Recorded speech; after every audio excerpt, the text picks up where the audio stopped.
The voiceover. A low, tired sigh breaks the silence. You think you own this neighborhood, don't you? My mistake was thinking you were just a concerned citizen. It started with a harmless stroll. A simple walk down what I thought was a public path. But then she appeared. A human-sized storm cloud in a floral dress. Her voice a shrill siren cutting through the peaceful afternoon. You are trespassing, she shrieked. Her words like daggers. This is private property. This is an HOA-regulated community. And you do not belong here. I tried to explain. To reason with her. But she wouldn't listen. She just kept screaming. I'm reporting you. You'll be fined. You'll be sorry. And she did. The letter came 2 days later. A cold, formal notice from the HOA demanding an explanation and a hefty fine. I felt my blood run cold. My heart pounded with a mix of fear and indignation. How could she do this? How could a simple walk turn into a legal threat? Was there no end to her entitlement? I felt a wave of frustration wash over me. A feeling so potent it was almost physically painful. I tried to tell her the truth. That my property, my family's ancestral land, was not part of her precious HOA. But she just laughed. A cruel, mocking sound that echoed in the empty silence of the street. Your little story won't work, she sneered. We have the bylaws. And we know our property lines. Her husband, a quiet, defeated-looking man, just stood there. His shoulders slumped in resignation. I saw the flash of doubt in his eyes. But he said nothing. My grandpa had warned me about this. They'll try to push you around, he'd said. His voice a low rumble. They'll think they own everything. I guess I should have listened. But how could I have known it would escalate so quickly? The stress was eating me alive. Sleep became a luxury. My mind replaying the confrontation over and over.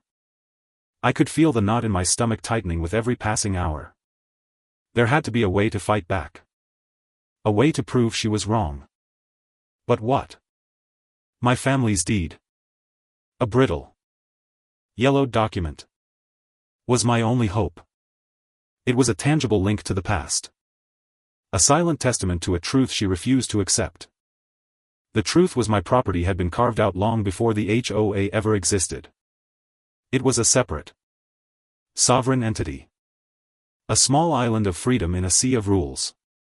The day of the meeting was a blur of nervous energy.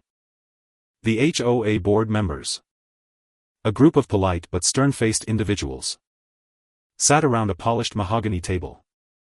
Their expressions unreadable.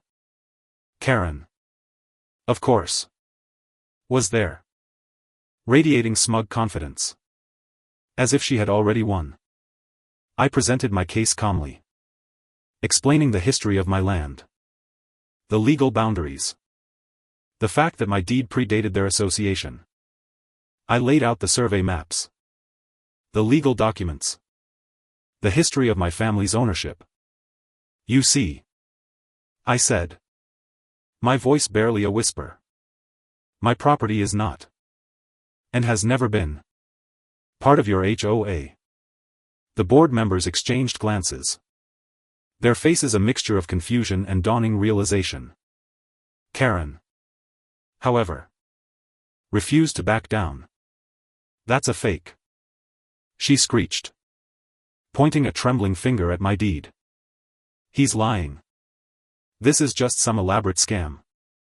The board president, a kind-faced woman with a silver streak in her hair, held up a hand. Karen, please.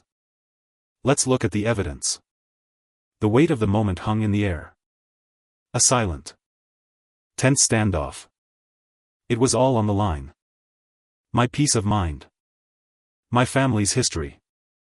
My right to simply exist on my own land without harassment. The silence in the room was deafening. My heart pounded in my chest like a drum. I held my breath, waiting. Then. The twist. A quiet, unassuming man sitting at the back of the room cleared his throat. It was Mr. Henderson. A long-time resident. The community's unofficial historian. He was a frail man with a gentle demeanor. And he rarely spoke up. "Excuse me," he said.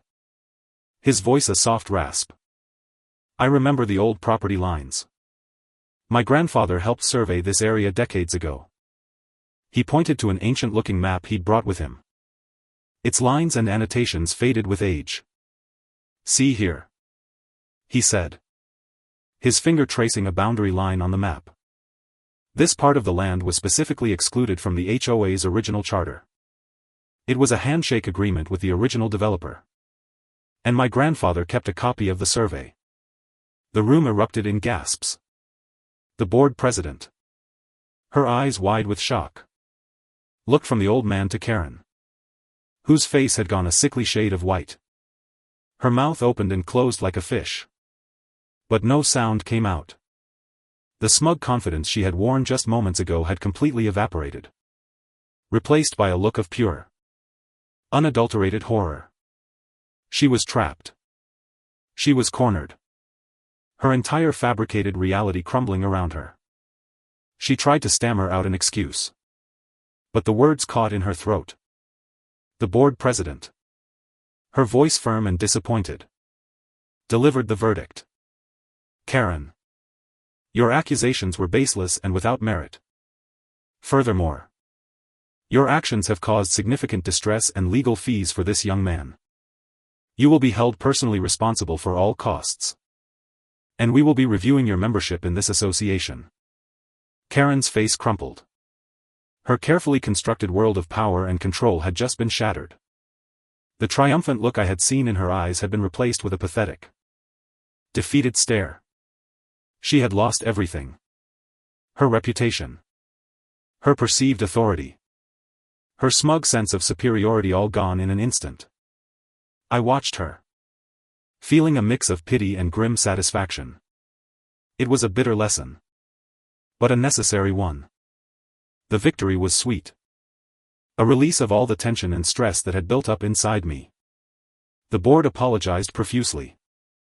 And I was free to go. My name cleared. My land safe. As I walked out, I saw Karen sitting alone on a bench, her shoulders shaking with silent sobs. Her husband was nowhere in sight. I thought about all the people she had likely harassed. All the lives she had tried to control with her petty rules and false authority. It was a good reminder that standing up for yourself, for what is right, is always worth it. But I also felt a small pang of empathy for her.